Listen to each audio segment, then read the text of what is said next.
Okay, episode 60. So I promise this isn't a that's what she said joke, but everything this week has felt a little harder than it's needed to be. And because of that, I've just been so on edge. So on Monday, we officially moved states, and it's just a really big transition week, right? I'll give you some small examples on some stuff that's been super frustrating, and it didn't really need to be that way. So we hired movers, right, in efforts to make this whole thing just a lot easier. But so far, it hasn't really been that way. It's been the opposite. They come to grab our shit just a complete day earlier than anticipated, and we weren't prepared for them to move. And then we were told we'd get our stuff here a few days. It's been a week. We still haven't gotten all of our stuff. So hopefully all of that stuff will come within the next 1 or 2 days. But it's just been that's annoying, right? And despite the fact that they came a whole day early and the delivery is later than anticipated, I'm going to be just nickeled and dimed for every little thing when they end up arriving, and some of our stuff will even probably be damaged or broken. But because this delivery is late, we don't fully feel like we're living here, It's like this weird limbo state that we have a few of our things that we're able to fit in our cars, but not fully, we can't fully relax. Nothing is in its place. We've got suitcases just lining the walls of our bedroom. We have a mattress that's on the floor. We've got just a bunch of piled up shit on our counters because we can't organize our drawers without all of our stuff yet. There's not a single chair in this house. I've been sitting on the ground for 7 days straight. I'm sitting on the ground right now, and it looks like I'm in a prison cell. But yeah, it's just we did this in efforts to because I hurt my back a couple months ago. I didn't want to do this, but sitting on the ground is I feel has been far more detrimental to my back than if I would have just moved all of this shit myself. But because we don't have any chairs in our apartment right now, it's led to a lot of floor time, which is actually supposed to help anxiety, which is pretty funny. Floor time is this newest trend where after something stressful like a meeting or a long day, or you're having a mental breakdown, you just lay right down on the ground. And there's even a recent Business Insider article on this, but lying on the floor can help you feel less overwhelmed. So luckily, I've got that going for me because I've got no choice at all. I'm filming this on the ground. I have worked all week on the ground. I just got the new crisscross desk chair in though today, so that'll be very exciting once I can actually sit in a chair. Another example of something being more difficult than we originally anticipated is my parking situation. So because we're in an apartment complex that only offers one parking spot per unit, my wife will take that spot, and then I got a parking pass for a garage that's right across the street. Super easy, right? I paid for a monthly pass, and I did this very proactively, days in advance. So when I came here on Monday, I could just pull right in, right? It'd be super easy. But we get here, and the guy's sorry, I don't have your pass yet. Come back tomorrow, despite the fact that it's been 3 days. And I specifically asked, hey, are you going to be here tomorrow? And the dude's yes, I'm here all day. So I go back the next day. Of course, the dude isn't there. I walked over to that parking garage 3 separate times throughout the day. The guy's nowhere to be found. No one is even at the desk at all. So then I used the call box to figure out what is going on. A lady comes on. She said she's going to get it situated for me within the next day. So she said, come back. And then the following day, the original guy is finally there. I'm hey, you got my card? And he has no fucking clue what I'm talking about. He has never seen me before in my entire life. And I get that he sees probably a lot of people, but I don't think he's having these in-depth conversations about parking passes as we did just 2 days in advance. So he says the card isn't there, so he'll call his supervisor and manager again, which then took another 2 more days. So finally, I have my card. But for that to take 7 days after ordering it, it was just it was so difficult. I can't tell you how many walks I took to this garage just asking if I can get my card. It was so incredibly frustrating. And with every walk, I was just getting more and more just on edge and worked up about this. Another thing that's been super draining this past week is taking the dog out every morning and every night. So the first night we were here, this dude wakes me up at 1:30 in the morning to take a massive shit.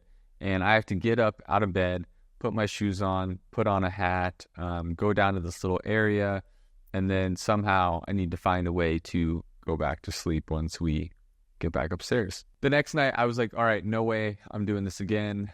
Sorry. So I waited until like literally the very edge of falling asleep to take him back outside for the night, which worked out. But do you know how hard it is to like get up out of bed and do this task the first thing every morning and then the last thing every night? Like, this is how I know I'm not ready to have kids, because fuck, doing this sucks.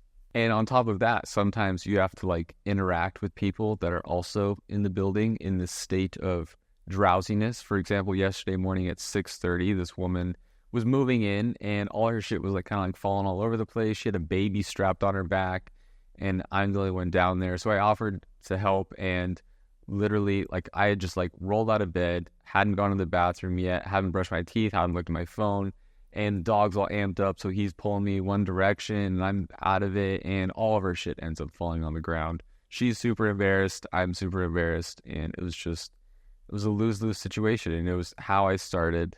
It's how I started my day. And the day before that, it's like 5:30 in the morning, and I'm going back up to the apartment after letting the dog out. And I'm sharing this elevator with this guy up, and I'm so out of it that I press the wrong elevator button or the wrong floor button. And this dude just sends me a fucking look my way, man. And I could tell he was upset because he had like the top floor button pushed. Now he's got to take 2 extra stops at 5:30 in the morning because I'm an idiot. But this grass patch for our patio hopefully will solve all of our prayers. It just arrived today as well. So once I can get that in action, that'll be good. It's fucking gross to clean. I don't know how other apartment goers with pets or dogs handle this, but that fucking thing's gross after a while. So I'm not looking forward to that. But why do I feel like this, right? When I'm reflecting on all of this, it really doesn't sound that bad. It just sounds like I'm bitching about some random shit. But as I'm going through like each day, these little hassles, like they just get me so on edge, and I just get annoyed with absolutely everything.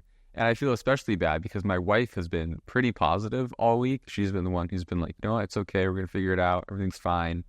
But I can slowly like just see her kind of shifting away from this in a sense. This is my wife's last week off before she starts her new job. And we both anticipated us being fully moved in by this time. And, you know, we're not. So it's just not going according to plan right now. And she's dealing with her own stress of starting the residency, which is like basically you're just clocking in for shifts of hell all week. So definitely there's stress around that. But why does every little task seem so much harder than it has to be right now? I think the majority of it comes down to overthinking. I think I am a massive overthinker, which leads to a lot of stress, especially during times like these where there's just so much random stuff going on. First, I like to preface, though, I'm not like depressed or upset about the move or the situation we're in. I know that within the next few weeks, like it's going to take some time to adjust, and I need to allow ourselves the proper amount of time to like work through this change. But I just like to like not get so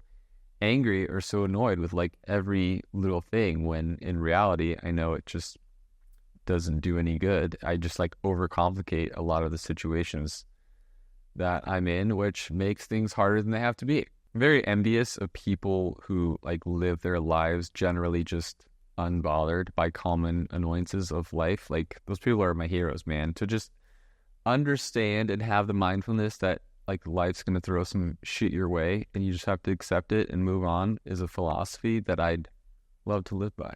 But that being said, I came across this article from the Harvard Business Review that details 3 types of overthinking. There's rumination, future tripping, and overanalyzing. Rumination was described as the following: a mental loop where you dwell on past events, particularly negative or distressing ones. Those who ruminate are often caught in a whirlpool of regret, guilt, and woulda, shoulda, coulda scenarios. They review what went wrong, often blaming themselves. A key aspect of rumination is its orientation towards the past and getting stuck there. This one I think resonates with me the most right now. It's not like I'm regretting our move. It's just this week I've been telling myself like I should have gotten a fucking U-Haul myself. It would have been less expensive. We'd have all our stuff by now. We'd be moved in. It's just this constant, man, I can't believe I fucked up like this. But how do you address this? So the article recommends that you should schedule worry time. Instead of letting rumination overrun your entire day, you should set aside like 15 to 30 minutes in a specified time slot. And during this period, you divide your worries into two categories, those you can control and those you cannot control. And then you brainstorm the possible solutions for the ones you can control. I actually tend to do this for work every day. I start my day off with a list of things that's on my calendar that I make like a very actionable list of all the things I'd like to accomplish. And I try to make it as realistic as possible. But I never really do this when it comes to personal matters. So maybe I should. Next comes future tipping. So instead of being trapped in the past, this one is kind of focused on the future, and people are concerned with what lies ahead. While some degree of anticipation is beneficial, future tipping can escalate to the point where it holds you back. So your uncertainty of what might happen or potential failure or fear of the unknown can make it a challenging form of overthinking. My wife, I think, falls into this category a little bit more than I do. I tend to stress out about like past events or like shitty decisions that I made, whereas she's kind of like focused on the unknown of what lies ahead. But how to overcome it? Well, there's a strategy known as temporal distancing, and this is where you use your ability to like be able to think about and look into the future, but it has a much more of a like positive spin on it. So instead of hyperanalyzing the worries of what's in store for her first day of work, for example, it's recommended to think about what her life will look like in a year, 6 months from now, knowing that she's gotten through medical school, she's got a good flow going in residency in a new city, and all good stuff, right? Like this is what you want to be focusing on instead of the looming unknown possibilities of the negative things that could be ahead. Another strategy was a practice called selective ignorance. So in this one, you'll want to reduce your exposure of unnecessary stressors or triggers and be very intentional about the information that you are consuming. And lastly, overanalyzing. So this type of overthinking is centered on depth. It involves diving deep into a topic, thought, or situation, often to the point of excess. It said, while this sometimes can lead to profound insights, more often than not, it results in getting bogged down in the details that aren't really particularly relevant to finding a solution. To overcome this, you'll want to aim for a choice that is quote unquote good enough. Analyze key decision criteria such as principles, guidelines, or requirements, which will help you prioritize the most important variables weighing into a decision, and then make a choice that is good enough. Definitely easier said than done though, but your goal here is to not eliminate deep thinking, but rather to prevent it from like spiraling down an unproductive kind of path. So to all my overthinkers out there, I hope this helped a little bit. Let me know what type of overthinker you are. Honestly, the most productive way for me to get out of this like overthinking cycle is writing about it and talking about it as I reflect on past week. It really doesn't sound that bad. I'm just kind of like, I don't know, I sound like dramatic about it, I guess. So when you like look back at this and talk about like what happened and what you were feeling, in a way, it helps you kind of move past it and you live and you learn. But that's all I got. Don't take chairs for granted. Sit back, stretch out, relax. My desk comes this week as well. I'm going to start putting stuff up on the walls here. You should see, like I've got a fake like Zoom background right now going for work. People are like, we want to see your new room. No, you don't want to see this. It looks like I'm in a jail cell. But yeah, hopefully I get a good routine in place pretty soon here. And we could start focusing on moving forward and some more fun, uplifting podcast topics. I feel like I'm just talking about how stressed I am every week now, but it'll go away soon. I just got to get in a good routine, get everything here all unpacked and find a fucking place for everything. So anyways, that's it. Thank you for listening. I appreciate it. I appreciate your time. And yeah, hope you have a good week ahead.